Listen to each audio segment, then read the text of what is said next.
Welcome to Mission Minute News. I'm Dominican Sister Jean Harris. First, the headlines.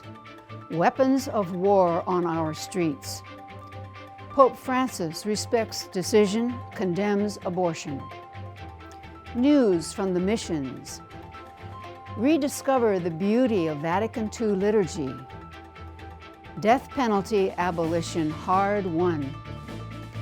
Church feminism started with Jesus. Those stories and more on this edition of Mission Minute News.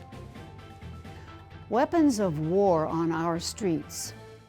In an interview with Vatican News, Cardinal Blaise Cupich, Archbishop of Chicago, said something must change so that prophets stop driving gun violence and enslaving the United States.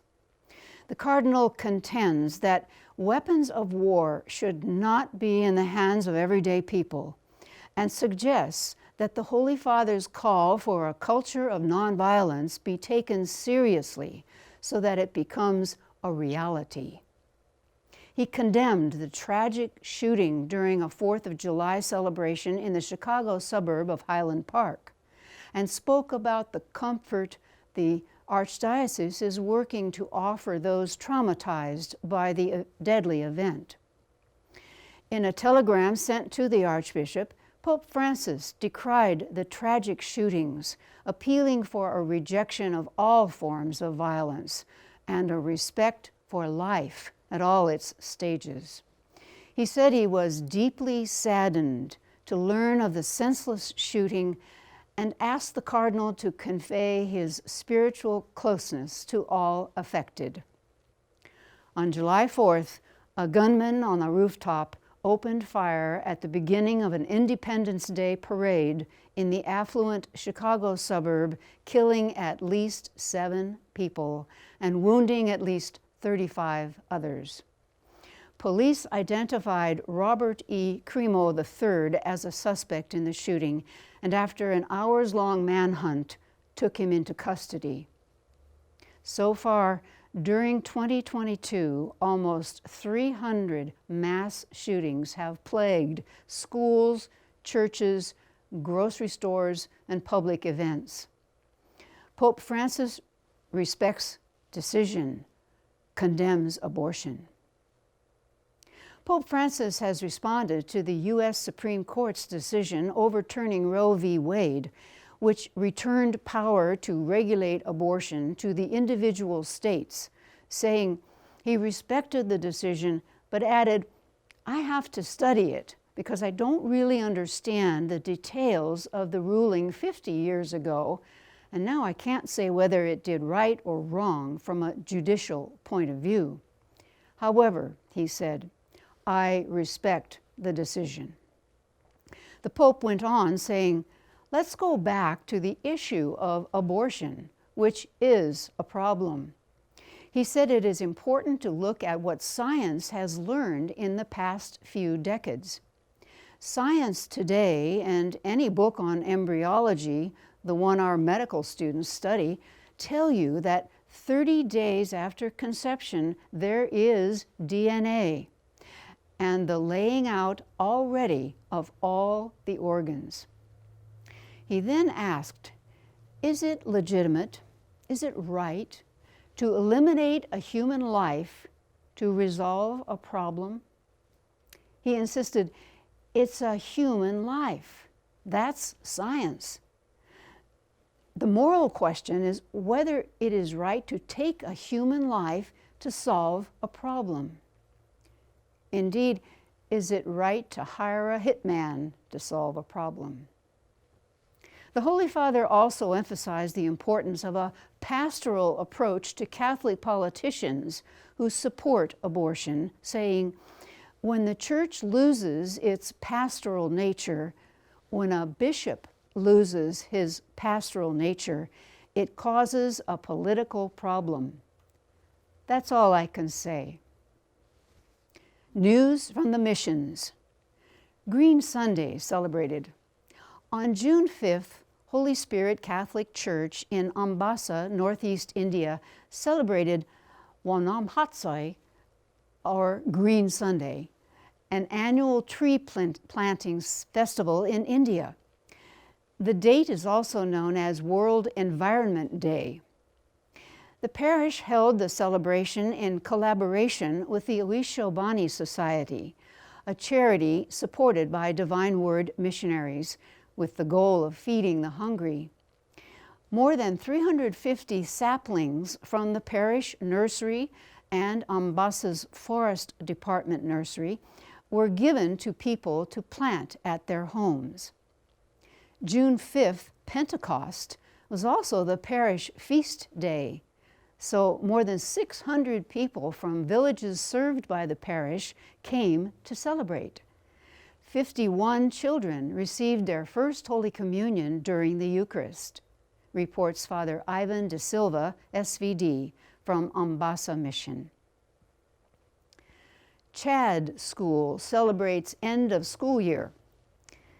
Children from the St. Arnold Jansen Parish School in Laramanaye, Chad, recently celebrated the end of the school year with a Mass and joyful singing. Here they are with Assistant Parish Priest, Father Hugh Tran, SVD.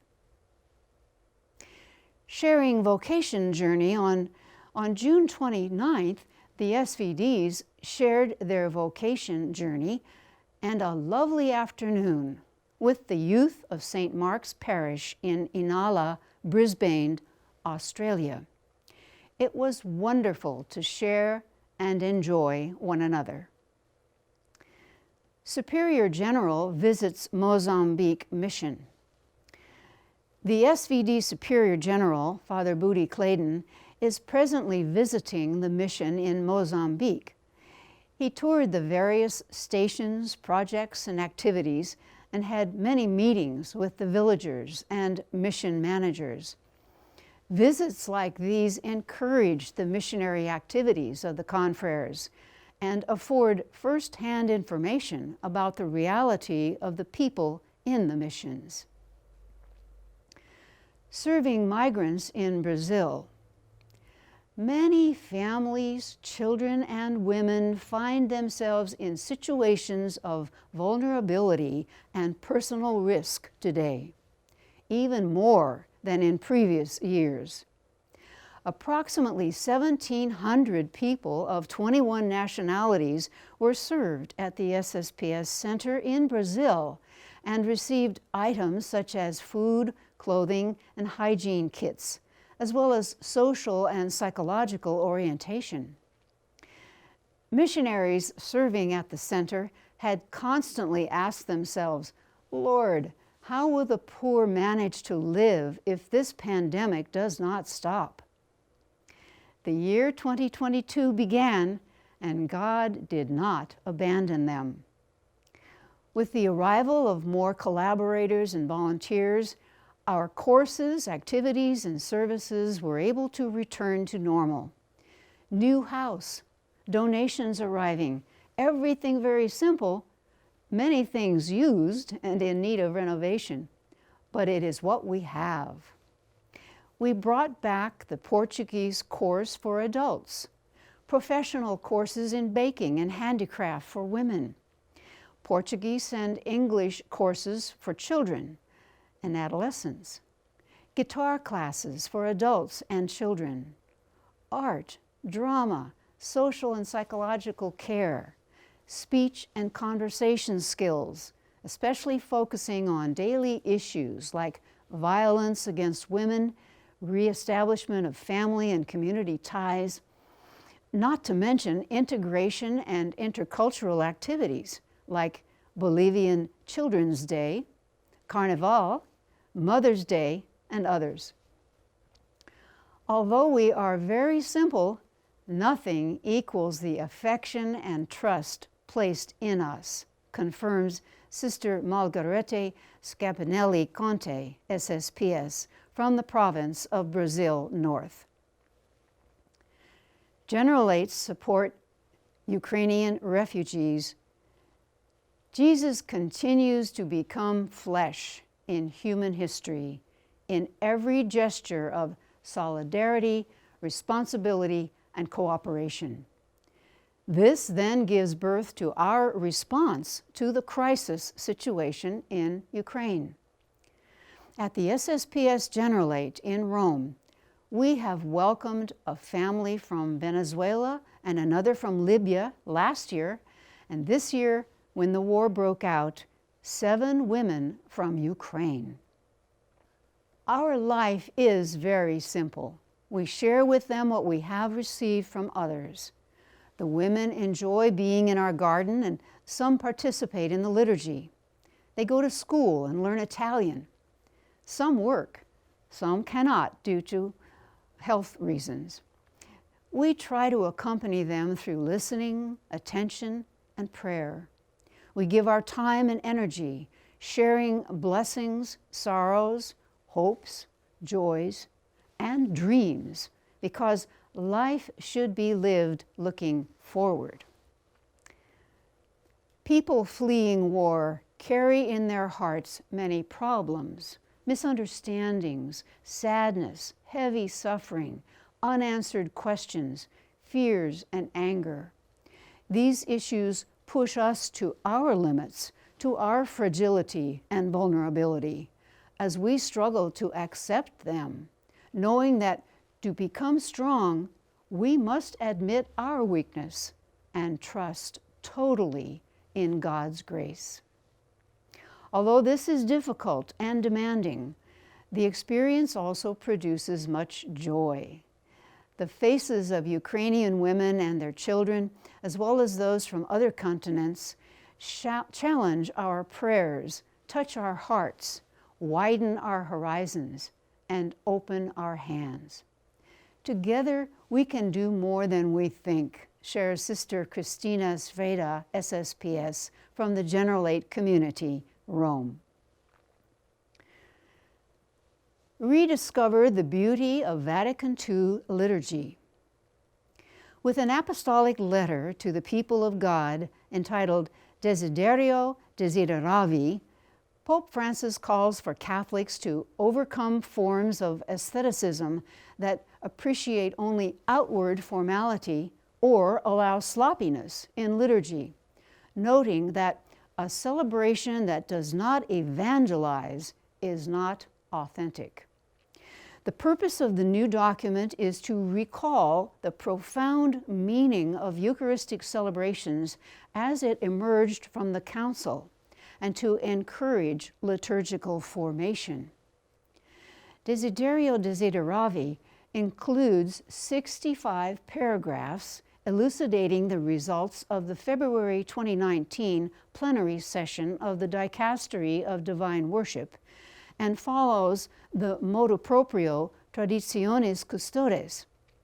It reaffirms the importance of ecclesial communion around the rite that emerges from the post-conciliar liturgical reform. The letter is basically a meditation on understanding the beauty of liturgical celebration and its role in evangelization. It concludes with an appeal. Let us abandon our polemics to listen together to what the Spirit is saying to the Church. Let us safeguard our communion. Let us continue to be astonished at the beauty of the liturgy. The Christian faith, Pope Francis writes, is either an encounter with the living Jesus or it is not. The liturgy guarantees for us the possibility of such an encounter. For us, a vague memory of the Last Supper would do no good. We need to be present at that supper.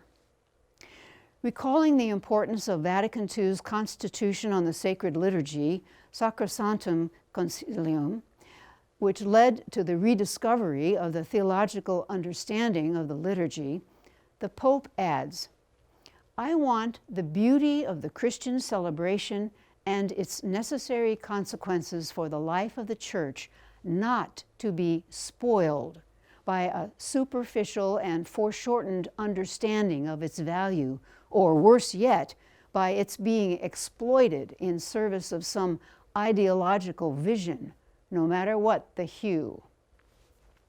after warning against spiritual worldliness and the Gnosticism and Neo-Pelagianism that fuel it, Pope Francis explains that participating in the Eucharistic sacrifice is not our own achievement, as if because of it we could boast before God or before our brothers and sisters, and that the liturgy has nothing to do with an ascetical moralism.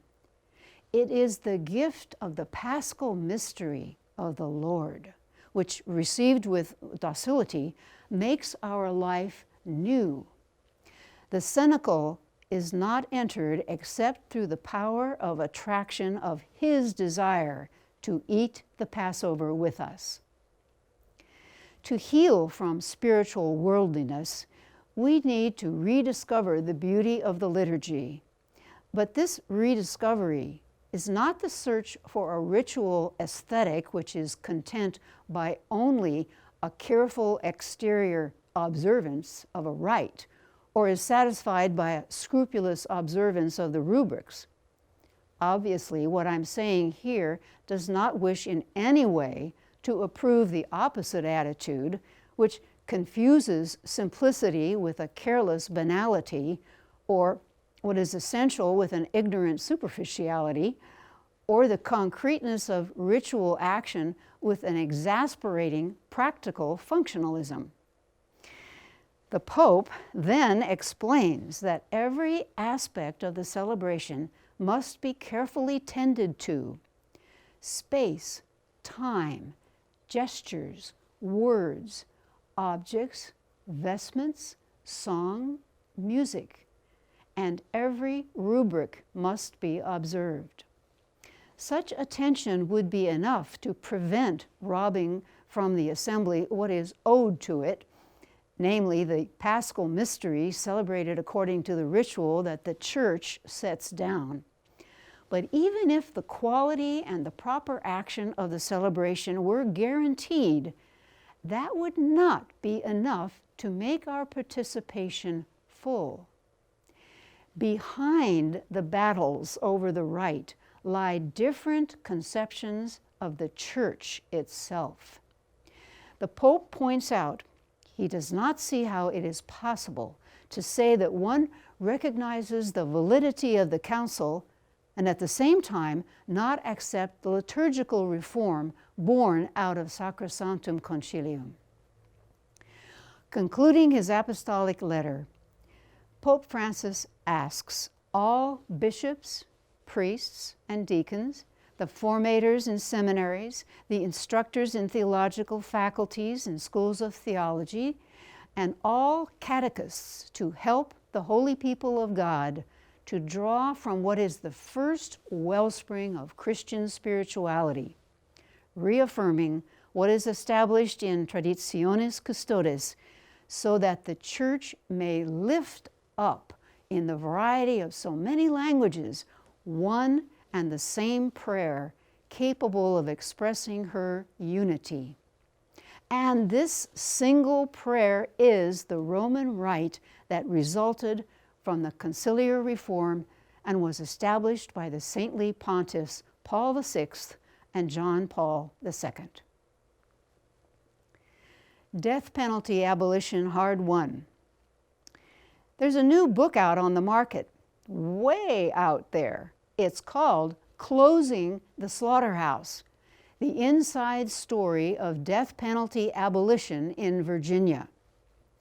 With an introduction and remarks by Sister Helen Prejean and death penalty focus president Mike Farrell, the book is written by Dale Brumfield, executive director of Virginians for Alternatives to the Death Penalty.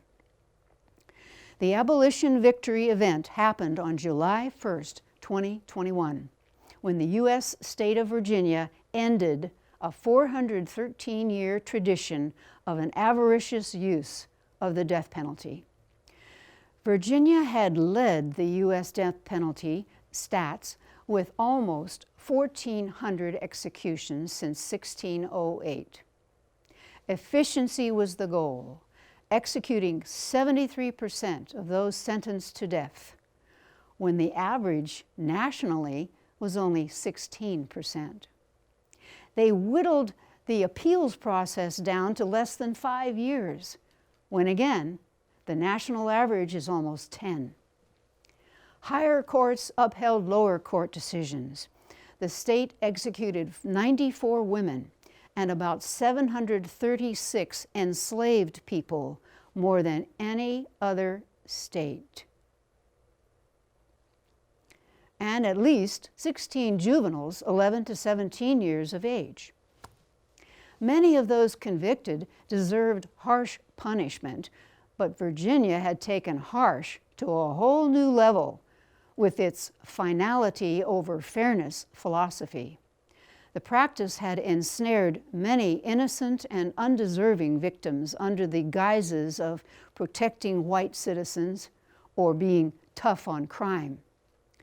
Many of those killed by the state died with their guilt or innocence lost to history. Now, thanks to 5 decades of diligent work by dozens of abolitionists, advocates, capital defense attorneys, faith leaders, and more, the slaughter is over. Combining almost 50 interviews and hundreds of sources, Closing the Slaughterhouse presents a riveting explanation of a monumental victory. Church feminism started with Jesus.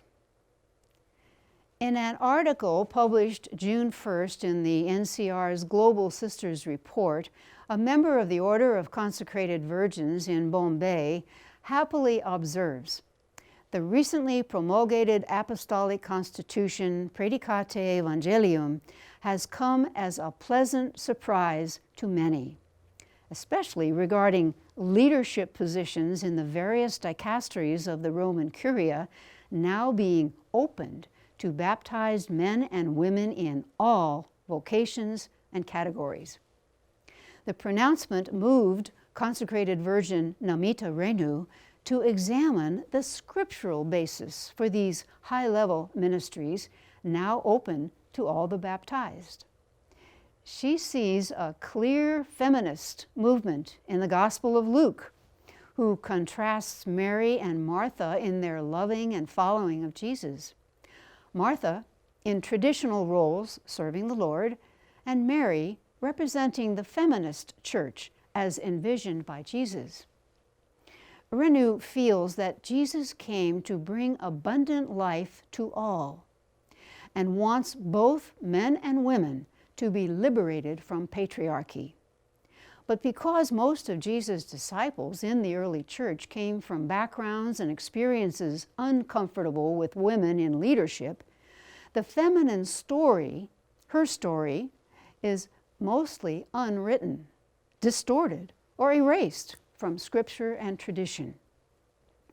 Renu cites another biblical example in Mary Magdalene, apostle to the apostles. The more scholars study her personality, the more they realize that her real image has been disfigured and obliterated. Over the centuries, she is confused with various other personalities like Mary of Bethany or the sinful woman who anoints Jesus' feet, and others. Paul collaborates with several women and praises them in Romans 16. Nevertheless, many biblical scholars remain ambiguous whether Paul is feminist or not. As Renu explores this topic, she is intrigued by the ambiguities regarding roles played by women in the Bible. Scholars recently appointed by Pope Francis have not yet reached a consensus regarding the role of women deacons in the early church. The wealthy women who supported the way with their own resources and offered their homes as house churches are certainly influential leaders. So surely their funds didn't need to go through male leaders for distribution to widows. Namita concludes that Jesus intended his followers to include feminine, egalitarian, and liberating leadership, working in collaboration with male disciples. If you have a comment or question about any of our stories, please email us at missionminutenews@wordnet.tv. You can also post your comments below each video on YouTube. We promise to respond. Please subscribe to our YouTube channel and click on the bell icon. Share with others about the channel and the variety of programs you enjoy there. Please join us every Wednesday for our online Eucharist and Adoration and Benediction of the Blessed Sacrament, starting at 11 a.m. Pacific Time. You can always catch it later on YouTube if that's not a good time for you. Also, send us your prayer requests or intentions for Eucharist by contacting us by phone at 909-383-4333 or send an email to mail@wordnet.tv. This is Mission Minute News. Until we meet again, stay safe and well, and may Jesus' love for you make you smile.